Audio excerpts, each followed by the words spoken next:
inside this building back in 1999, a Disney film broke out. And the Magic Carpet Ride began, and it went all the way to Arizona as well, making tonight's game, Rod Woodson, essentially the Warner Bowl, and that is why he is he got Warner Bowl. Yeah, I got my own bowl. That's why he got the right arm. They tapped for him to be coming here to Thursday Night Football. Mooch got the week off. Exactly. And Kurt Warner is now here on the Rich Eisen Show. Pleasure to have you. Oh man, Kurt. It's good to be here. Good to see you, my friend. I am so excited.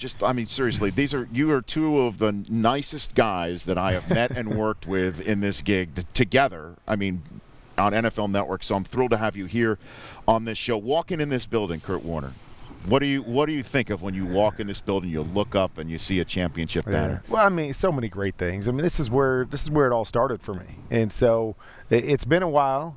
Since I played in this building, so there's been a lot of stuff that's happened since. But it just brings back the initial memories of, so much of the process to try to get here, and then to get here and be a part of what I still believe is one of the greatest offenses that the NFL will ever see.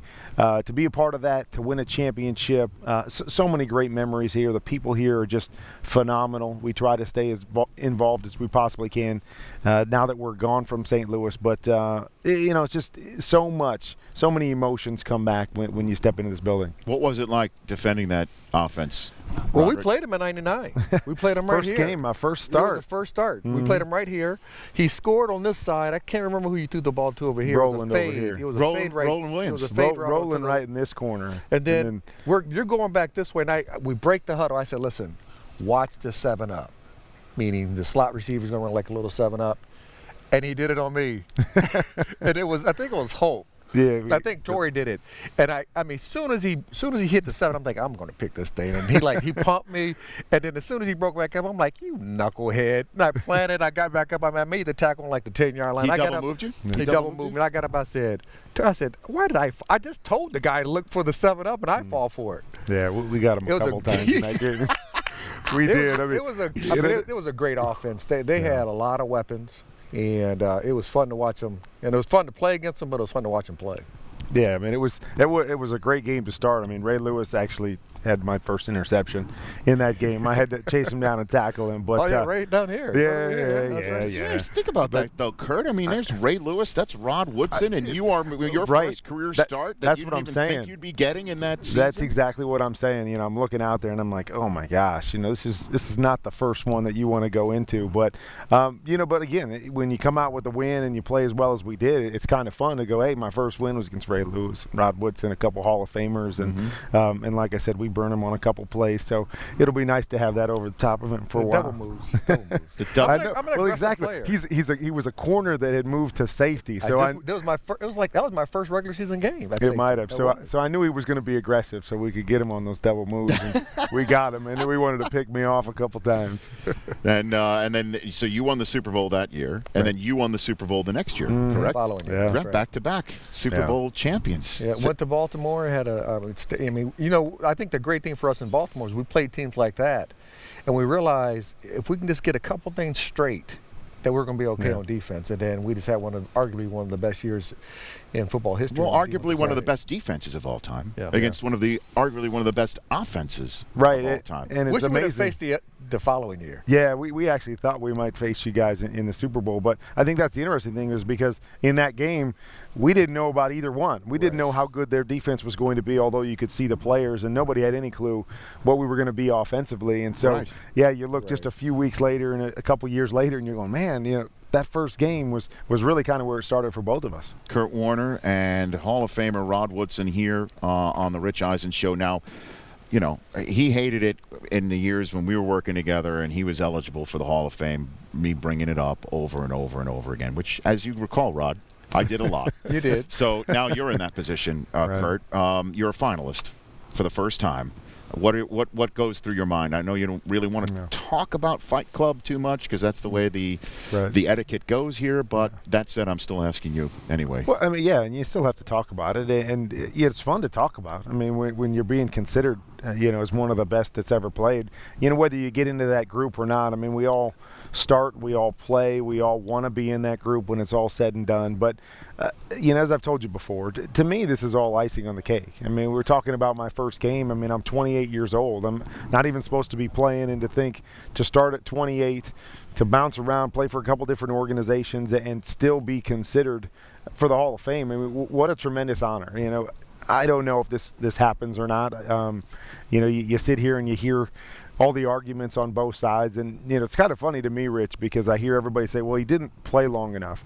And I think the only reason that I'm even considered is because of what I did in a short period of time. So I think it's kind of ironic that that some people make that the biggest argument, where I think it would be the biggest argument for. But whether it's enough or not, who knows? Yeah, I like looking at players and not saying, this is not, to me, Canton is not about the building of longevity. Mm-hmm. That's not what it's about. It's about taking if that's the case, Gil Sayers would not be in the Hall of Fame. That's right. Yeah. I mean, he's the perfect example. Yeah. That's why I argue for, TD, Terrell Davis to be there, because when you watch them play on this field, they were the best at it. Yeah. And yes, he didn't play a long time, but if you watch his air when he played, his numbers are staggering. In an air where you can hit the guy down the field. In an air where he can get hit high, he can hit low. Yeah. I mean, now he can get out of the pocket, he can throw the ball away, but there wasn't, it was played differently, let me put it that way. And the numbers that he threw back then, very similar to the Dan Marino numbers back in '84. Yeah. Those numbers are staggering, just for the fact that the rule making was lessened for the offense. Well, and with all due respect to the Arizona Cardinals, are not a franchise that has been known for, speaking of longevity, winning. And you, Kurt, took them along with some other very talented players. Obviously, I think Bolden is a Hall of Famer when it's all said and done one day. Same with Larry Fitzgerald. You had some really, really talented people that you were throwing the ball to. No question. Obviously, on both sides of the football. But taking the Arizona Cardinals to the Super Bowl and being within minutes of it all being over. I mean, you got beat by a great offensive play, but I will never forget coming down to the field on that Super Bowl when we came down right before, with 5 minutes to go, and as we came on the field, like me and Marshall and the rest of the crew coming down, and Larry Fitzgerald is running free all the way up the middle of the field with, 3 minutes to go. Yeah, he scored. And you take a look, and I'll just continue saying it, don't worry, and then we'll get off the subject, because I know I'm sure it makes you a little uncomfortable. But you take a look at the three most prolific, Rod Woodson, Super Bowl performances at the quarterback position. Right 1, 2, and 3. Absolutely. In Kurt Warner. My only question would be, why didn't we call a timeout before the half? That would be my only question. Yeah. Like, call I think they would have won the Super Bowl, because I had them, Steelers. So I picked the Arizona Cardinals to win. Yeah. And, I thought they had the better team. They had weapons all over the place, and they just fell into one play right before the half that kind of, I think, changed the game. It did change the game, but I think it changed it in two ways. First it changed us, obviously, because we had a chance to go ahead or tie, and we're down by 10.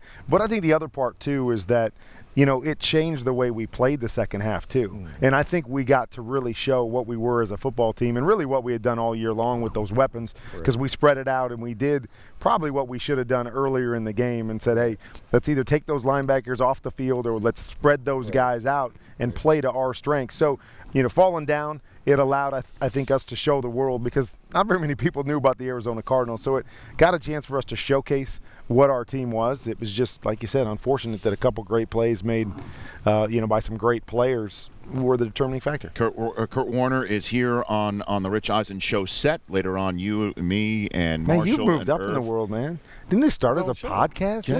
Look at that thing. That big old screen up there. Man, he's on the big screen. The nice form. Big time. I can only host well if my analysts analyze well, and you guys do it. And here I am. The Rich Eisen Show, weekdays at noon Eastern.